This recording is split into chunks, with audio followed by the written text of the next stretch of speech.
Bismillahirrahmanirrahim. Assalamualaikum warahmatullahi wabarakatuh.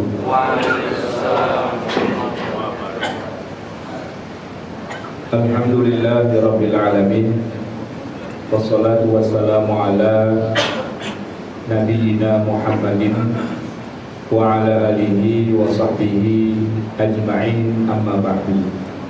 Jamaah yang dimuliakan Allah, kita awali kajian kita dengan sama-sama membaca basmalah. Bismillahirrahmanirrahim.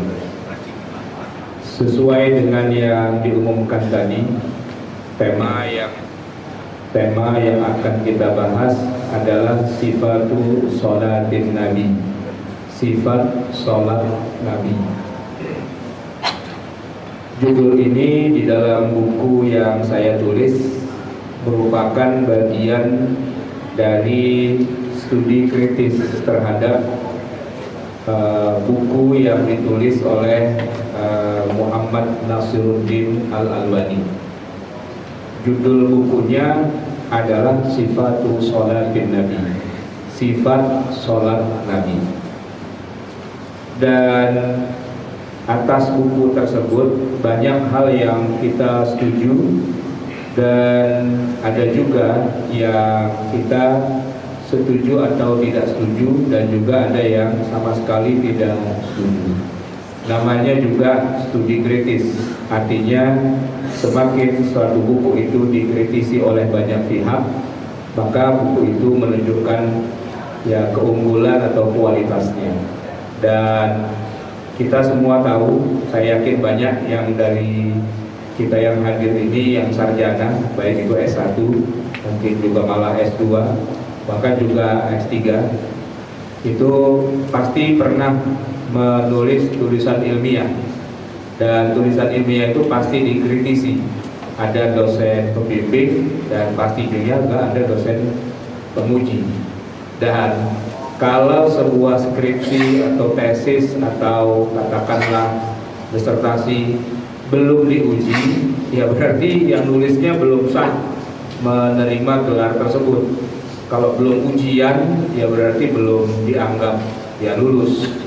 Maka kalau kita melakukan studi kritis terhadap sebuah karya, ya tentu belum bisa dikatakan langsung bahwa kita memprotes atau menjelekkan, tapi bisa juga kita memberikan penilaian-penilaian yang memang sifatnya yang memang sifatnya ini menambah wawasan dan pengetahuan.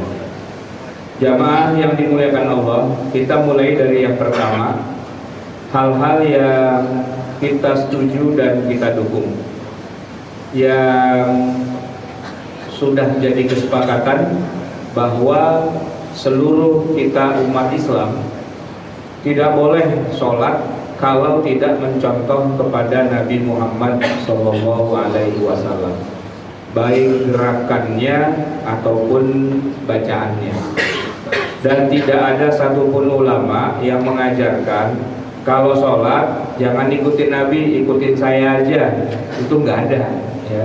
Kalau sampai ada ustadz atau kiai atau ulama ngomongnya begitu, udah sholatnya ikut saya aja, nggak usah ikutin Nabi gitu. Nah itu tentu udah kita buang, kita tinggalkan jauh-jauh. Kenapa? Karena yang namanya sholat itu adalah ibadah yang paling dasar. Untuk itu Allah mengutus Jibril alaihissalam sebagai utusan yang diperintahkan untuk mengajarkan teknik sholat. Jadi bapak-bapak jamaah sekalian, waktu Nabi Muhammad Mi'raj ke langit itu kan dapat perintah sholat 5 waktu. Tapi yang disepakati di waktu itu hanya masalah berapa kalinya, belum bicara tentang bagaimana teknis mengerjakan sholatnya. Baru deal sehari 5 kali gitu. Nah, adapun teknisnya itu besok ketika Nabi sudah turun, sudah pulang ke Mekah, waktu itu belum hijrah ke Madinah. Jibril kemudian turun Nah, barulah saat itu Jibril memberikan contoh langsung bagaimana sholat yang update, yang terakhir, gitu ya. Baik mengenai waktu yang 5 itu, karena yang tadi malam baru ngomong 5, tapi waktunya kapan tuh belum. Kemudian bagaimana yang paling update, ya, apakah itu berdiri, rukuk, sujud dan semua gerakannya itu, ya baru lagi di update terakhir ya pada saat itu. Maka Jibril mencontohkan, Nabi kemudian melihat, ya, detail sholatnya Jibril.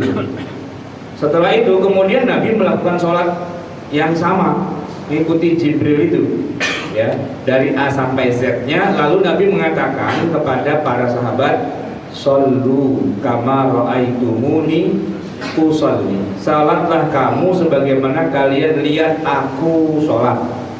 Nah, inilah yang kita sepakati bersama umat Islam sedunia. Tidak ada satupun ajaran yang intinya meninggalkan Nabi, tidak ada. Nah, tinggal nanti yang jadi masalah bagaimana informasi dari Nabi atau dari para sahabat itu sampai kepada kita. Nah, informasinya inilah yang kemudian nanti bisa terjadi perbedaan pendapat. Kenapa? Karena kadang-kadang gitu ya, dalam gerakan sholat itu ada riwayat yang satu dengan yang lain di antara para sahabat itu ternyata beda. Ada yang meriwayatkan Nabi sholat tangannya ini apa namanya, jempolnya ini waktu takbiratul ihram itu menyentuh telinganya. Jadi Allahu Akbar. Itu hadisnya sahih, Pak.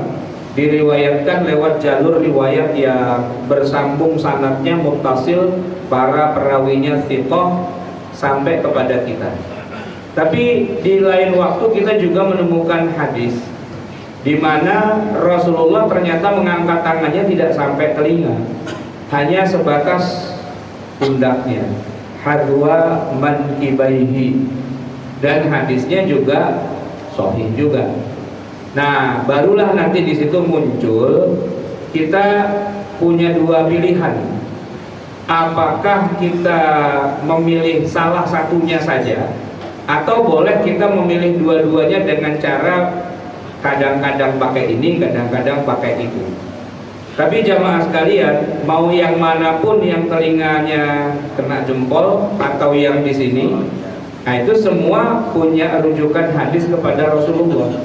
Maka dua-duanya itu termasuk sifat sholat Nabi, karena memang ada rujukannya. Kalaupun berbeda, hadisnya yang berbeda, kitanya ikut, pokoknya asal hadis itu sahih sampai kepada Nabi kita pakai.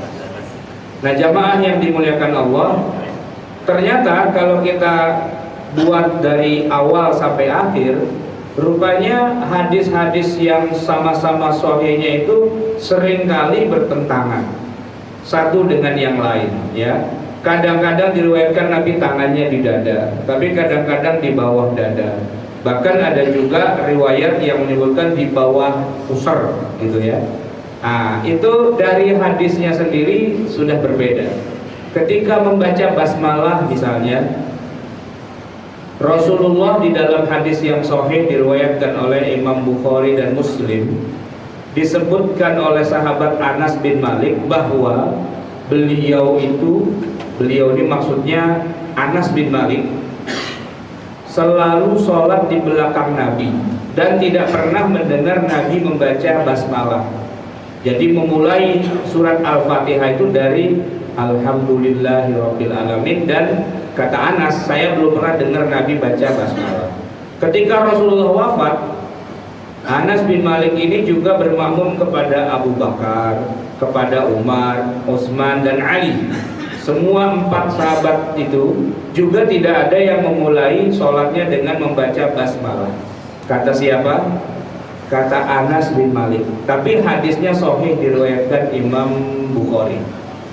Nah, jamaah sekalian yang dimuliakan Allah, kita kemudian menemukan hadis yang lain, ya, yang justru hadis ini langsung dari perkataan Nabi.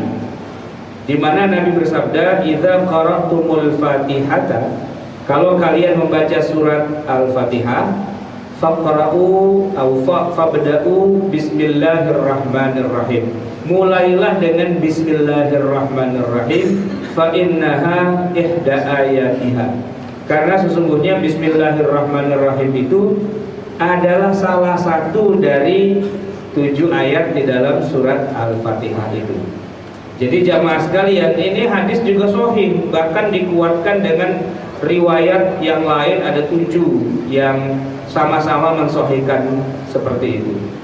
Nah, bayangkan coba, di sana Anas bin Malik bilang, saya tidak pernah dengar Nabi baca basmalah. Di sini Nabi sendiri bilang, bacalah basmalah karena itulah salah satu dari ayat. Ini yang saya maksud tadi. Ternyata hadis-hadis yang sahih itu ternyata juga saling bertabrakan juga. Nah, sekarang begini. Lalu yang benar, sholatnya Nabi itu yang baca basmalah atau yang tidak baca basmalah? Mana yang benar? Ya, dua-duanya punya landasan yang kuat. Kalau pakai hadisnya Anas, Nabi dibilang nggak baca Fatihah. Tapi kalau pakai hadis yang lain, Nabi sendiri mengatakan bacalah Bismillahirrahmanirrahim. Anas mengatakan tidak ada Bismillah. Yang lain bilang pakai Bismillah. Dalam hal ini jamaah sekalian, selama semuanya ada rujukannya, ada hadisnya yang sahih, semuanya itu adalah sifat sholat Nabi. Semuanya, mau yang pakai baca Bismillah atau yang tidak pakai, dua-duanya sama-sama bentuk dan tata cara sholat Nabi. Contoh yang lain misalnya jamaah yang dimuliakan Allah, ketika Nabi disebutkan dalam tasyahud akhir, beliau itu menjulurkan telunjuknya, ya, dan hadisnya sahih. Beliau menjulurkan, bahkan di sebagian hadis lagi disebutkan beliau menggerakkan. Jadi tasyahud itu, at-tahiyatul mubarakatuh sholawatu, itu Nabi menjulurkan dan menggerakkan jarinya. Seluruh ulama sepakat bahwa hadis itu sahih. Nabi menggerakkan jarinya. Hanya saja jamaah yang dimuliakan Allah, bagaimana cara menggerakkan jarinya itu, ya, disitulah nanti para ulama berbeda pendapat.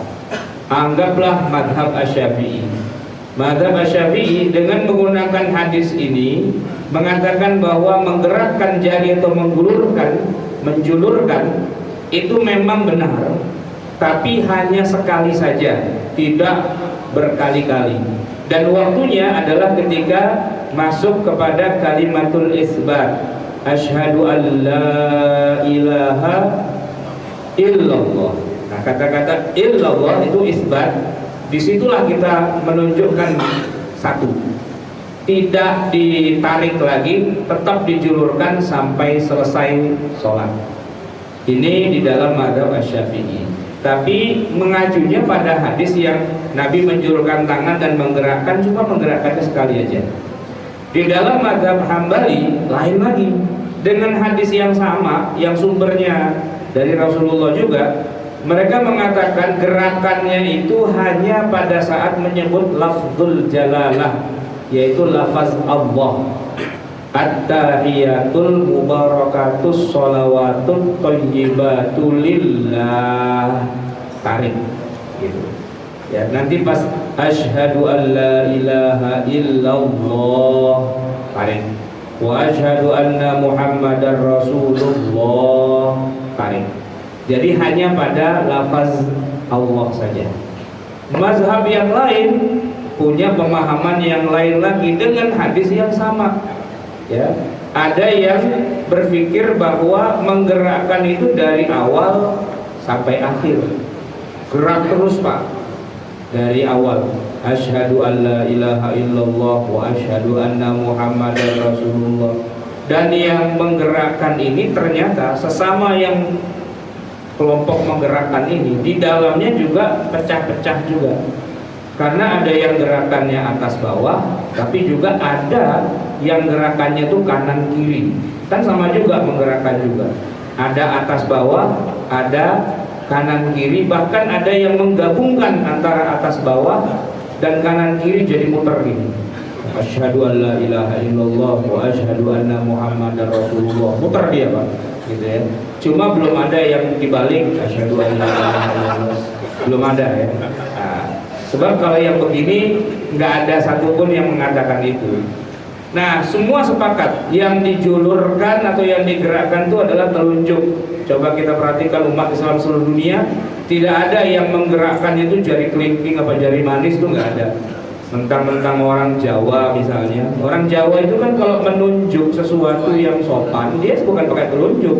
Itu kurang ajar kalau pakai begini, Pak, ya kan? Anda itu nggak bagus. Mestinya pakai jempol kata orang Jawa.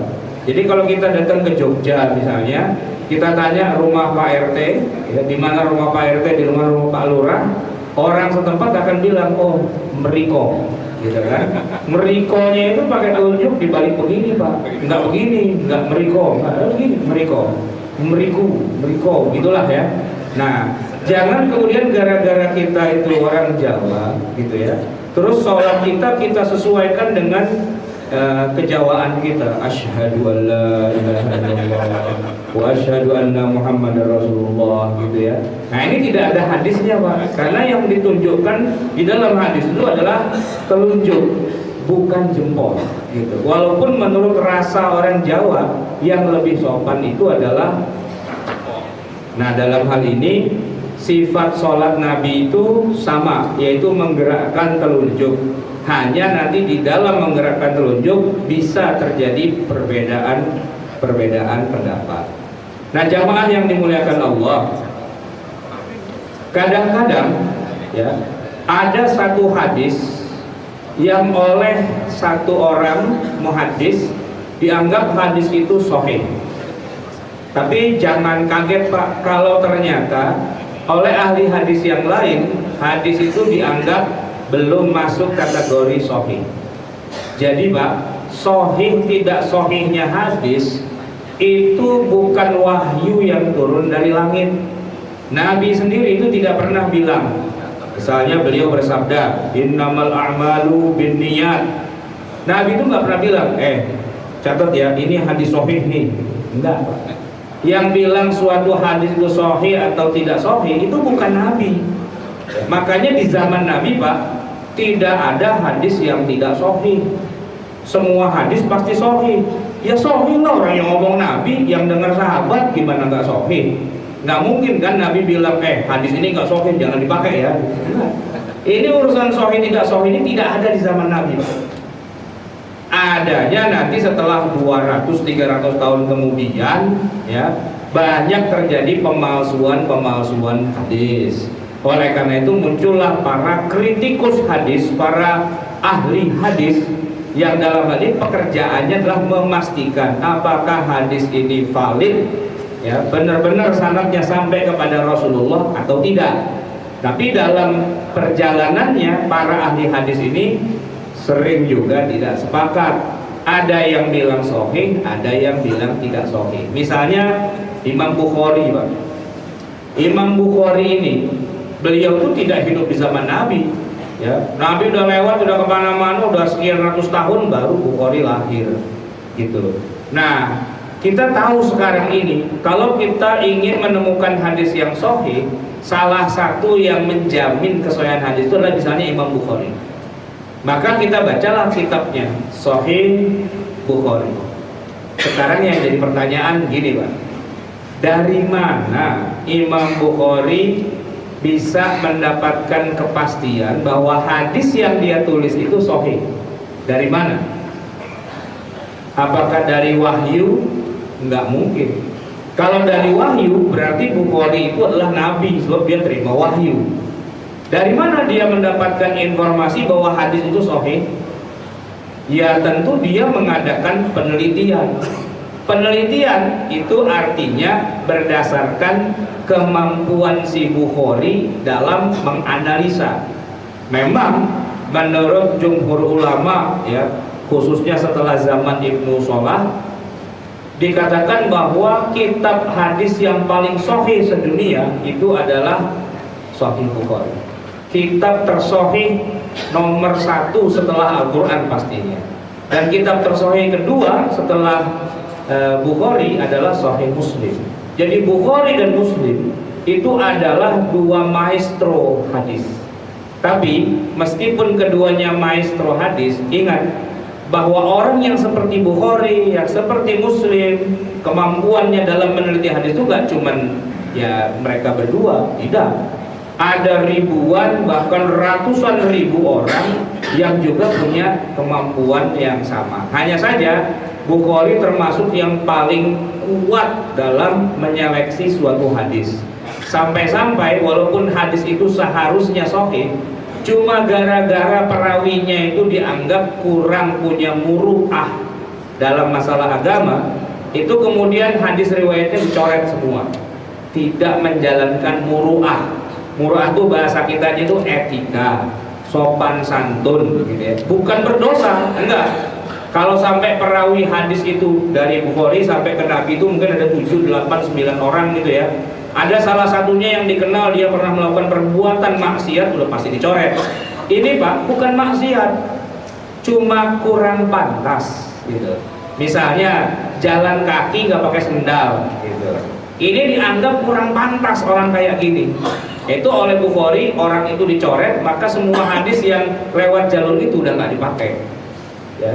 Jangankan berdusta, ya, bohong kepada hewan peliharaannya aja itu pun sudah dicoret sama Bukhari. Dia punya ayam Pak, ya, mau disayang-sayang dia pora-poranya di dalam tangannya ini ada beras gitu atau ada makanan. Ayam yang kedekat ditangkap gitu ya. Nah itu kan bohong nih, walaupun cuma sama ayam. Ya, ayamnya ditangkap ya, dibohongin saya gitu ya. Walaupun yang merasa dibohongi cuma ayam, tapi oleh Bukhari orang ini sudah dicoret dalam daftar perawi yang bisa diterima. Nah oleh karena itu Bukhari memang dikenal sebagai orang yang paling ketat. Tapi ingat, hadis sahih itu tidak harus lewat Imam Bukhari. Ada Imam Muslim dan ada yang lain-lain. Bahkan Al-Hakim sebagai ahli hadis juga, dia menggunakan formula dari Bukhari, ya, kaidah dan metodologi yang dipakai Bukhari untuk melakukan proses penelitian hadis-hadis. Maka ada istilah mustadrak, kitab tambahan, ya, attachment gitu ya, lampirannya di luar dari Sahih Bukhari. Metodenya metode Bukhari, tapi yang ngerjakan Imam Al-Hakim. Ini juga termasuk hadis yang sahih juga. Nah jamaah sekalian, ketika Bukhari mensahihkan suatu hadis, boleh jadi nanti ada orang ulama yang lain termasuk tidak mensahihkannya atau sebaliknya. Makanya tidak semua hadis sahih yang di dalam Sahih Bukhari ada di dalam Sahih Muslim, dan tidak semua hadis yang ada dalam Sahih Muslim itu ada dalam Sahih Bukhari. Artinya saya ingin mengatakan bahwa kesahihan hadis itu sifatnya tidak mutlak. Dia masih bersifat ijtihad, ya. Cuma ijtihadnya memang kuat. Nah, oleh karena itu jamaah yang dimuliakan Allah, bisa saja ya ada sebuah hadis diterima oleh satu ulama sebagai hadis yang sahih, sebagai hadis yang diterima, tapi oleh ulama lain dia tidak terima. Contohnya apa? Contohnya kunut pada sholat subuh. Di dalam mazhab Hanafi, jamaah sekalian, para ulamanya itu tidak menggunakan hadis tersebut. Tapi di dalam mazhab Syafi'i, para ulamanya menggunakan hadis itu. Apa? Tambahan dari hadis yang bunyinya Rasulullah itu hanya sebulan saja melakukan doa kunut yang dilakukan 5 waktu, zuhur, asar, maghrib, isya, subuh, mendoakan keburukan atas satu kaum yang telah membunuh para sahabat. Tapi setelah sebulan Nabi menghentikannya. Nah hadis itu Pak masih ada tambahannya, cuman yang tambahan ini oleh ulama di dalam mazhab Hanafi tidak dipakai. Sementara oleh para ulama di dalam mazhab Syafi'i itu dipakai. Apa tambahannya? Rasulullah Shallallahu Alaihi Wasallam tetap melaksanakan kunut itu di dalam satu sholat saja, bukan di 5 waktu, hanya satu sholat, yaitu sholat subuh, sholatul fajri, hatta faraqat dunya, sampai beliau meninggal dunia. Lam yazal Rasulullah Shallallahu Alaihi Wasallam yaqnutu fil fajri hatta faraqat dunya. Ulama mazhab Hanafi mengatakan hadis ini tidak bisa kita terima.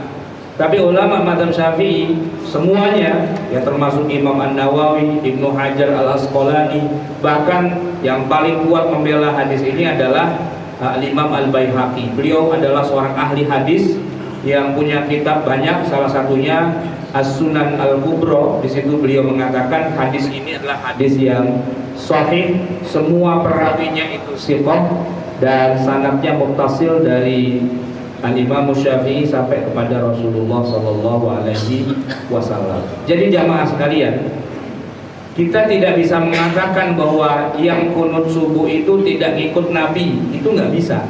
Kenapa? Karena dasarnya ada sebuah hadis yang diyakini kesahihannya oleh banyak orang yang ahli hadis. Ya, walaupun mungkin kita harus terima juga bahwa ada sebagian ulama, yaitu dari kalangan mazhab Hanafi, yang tidak menerima kesahihan hadis itu. Jadi yang subuh kunut itu sesuai dengan Nabi, yang subuh tidak kunut itu juga sesuai dengan Nabi. Tidak ada yang salah atau yang keliru, karena semuanya sudah bisa dipastikan merujuk kepada apa yang dicontohkan dan dilaksanakan dan diajarkan oleh Nabi sendiri. Hanya kalau terjadi perbedaan periwayatan, selama yang mensahihkannya itu adalah para ulama juga, ahli hadis juga, kita tidak bisa menolak atau menafikan. Nah, oleh karena itulah sebenarnya jamaah sekalian, sifat sholat Nabi itu ya memang sudah kita kerjakan. Bapak-bapak itu berangkat dari mazhab yang mana saja, mau itu mazhab Hanafi atau Maliki atau Syafi'i atau Hambali, tidak ada satupun yang tidak merujuk kepada Rasulullah Sallallahu Alaihi Wasallam. Semuanya gitu. Cuman kalau nanti ada orang yang bilang, tapi yang lebih sahih yang ini, jawabnya gini Pak, itu kan menurut ente, itu kan tes. Itu kan menurut Anda hadis ini sahih, tapi menurut ulama yang lain hadis ini nggak bisa diterima. Jadi nggak usah menyalahkan satu dengan yang lain. Kecuali Pak, ada gerakan sholat yang tidak pakai hadis sama sekali, dibikin-bikin. Tadi yang pakai jempol itu dibikin-bikin, itu memang bukan sholat Nabi. Ya, misalnya ada orang Betawi jago silat, ya. Betawi jago silat, ya. Biasa Pak, refleksnya udah peka. Begitu ditowel dia langsung nangkis gitu. Ini kan Pak sering kejadian. Kalau kita lagi sholat sendirian, katakanlah ba'diyah, tiba-tiba ada jamaah baru muncul. Wah, ini orang sholat sendirian nih. Yuk kita jadi makmum, dicolek Pak. Nah, ini gerakan mencolek ini sebenarnya tidak ada contohnya dari Nabi, gitu ya. Tidak ada. Dicolek orangnya berbalik, ya, tangannya langsung dipelintir, dibanting, jatuh misalnya. Kenapa? Jawara lagi sholat, ya, jawara silat lagi sholat, gitu. Nah, itu yang harus hati-hati. Tindakan mentowel itu, nah itu tidak ada contohnya sebenarnya. Kalau mau jadi makmum aja, nggak usah towel-towelan seperti itu, ya kan? Nah, gerakan-gerakan yang ada rujukannya itu semua kembali kepada Rasulullah. Tapi ada juga gerakan-gerakan yang tidak bersumber kepada Rasulullah. Nah, itu ada yang boleh, ada yang tidak. Gitu. Contohnya nih Pak, bersalaman sesudah sholat, ini khilafiyah. Ada sebagian ulama yang mengatakan tidak boleh. Alasannya ya karena tidak ada contoh dari Nabi. Tapi sebagian ulama yang lain mengatakan boleh. Kenapa? Walaupun tidak ada contoh dari Nabi langsung ya tentang itu terkait sholat, tapi salaman itu kan bukan di dalam sholat. Salaman itu sesudah selesai sholat.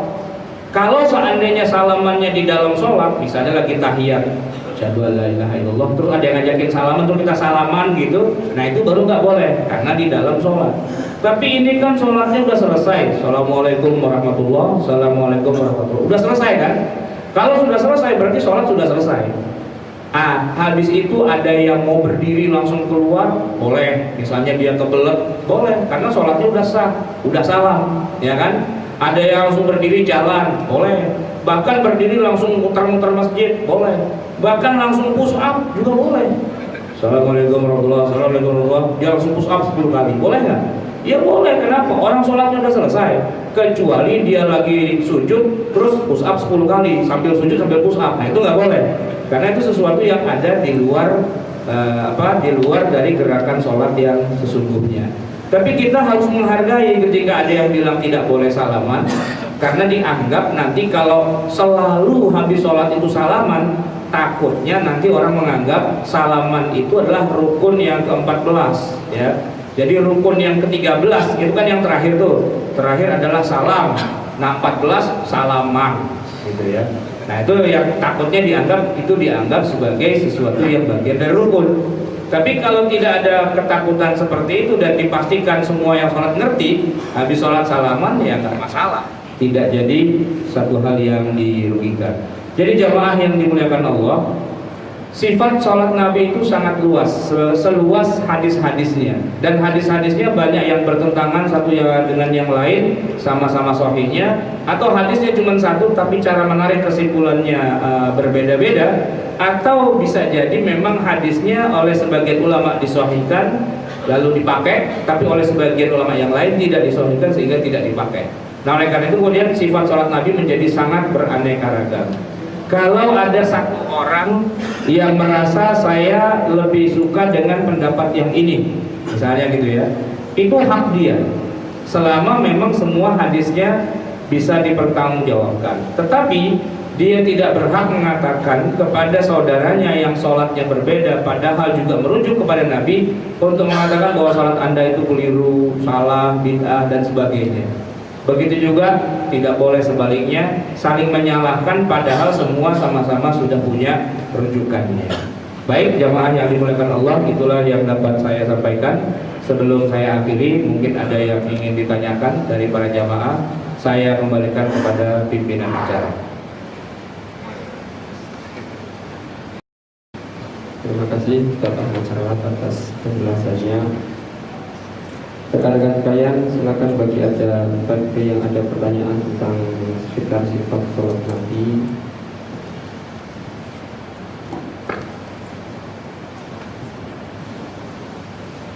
Terima kasih. Assalamualaikum warahmatullahi wabarakatuh. Yang terakhir tadi kami ingin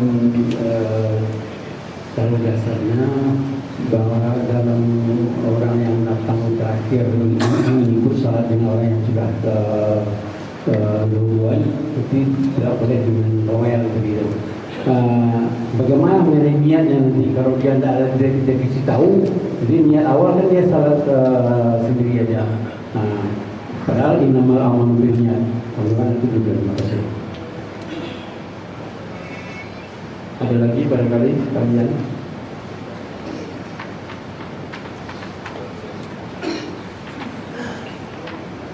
Baik, jadi gini Pak, mentowel orang yang lagi sholat sebagai tanda kita mau jadi makmum, gerakan noelnya itu tidak ada dasar dari Nabi.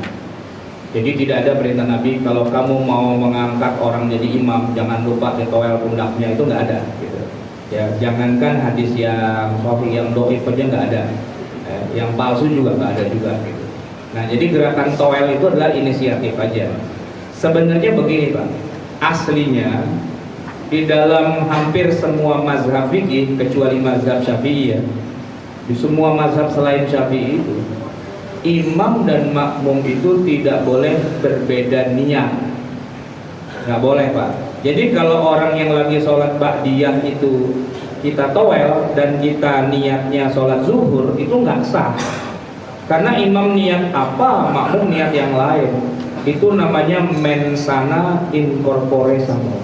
Dia mau ke sana, kita mau ke sono. Itu nggak nyambung, nggak boleh gitu.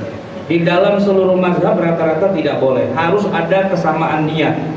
Jadi kalau kita mau jadi makmum, ya kita harus tahu dia sholatnya sholat apa dulu. sholat ba'diyah, ya kita sholatnya hanya boleh ba'diyah. Tidak boleh orang lagi ba'diyah kita sholat zuhur, itu nggak sah di semua mazhab, kecuali satu mazhab yang membolehkan, yaitu mazhab Asy-Syafi'i. Di dalam mazhab Syafi'i freestyle, terserah imam mau ke sono, kita mau kemana, kagak ada urusan, gitu kan. Jadi imam tidak perlu merubah niatnya, bahkan dia tidak perlu berniat jadi imam. Imam Pak, itu tidak perlu berniat jadi imam. Sebab apa? Nih saya kasih contoh Pak. Orang lagi sholat sendirian, ya.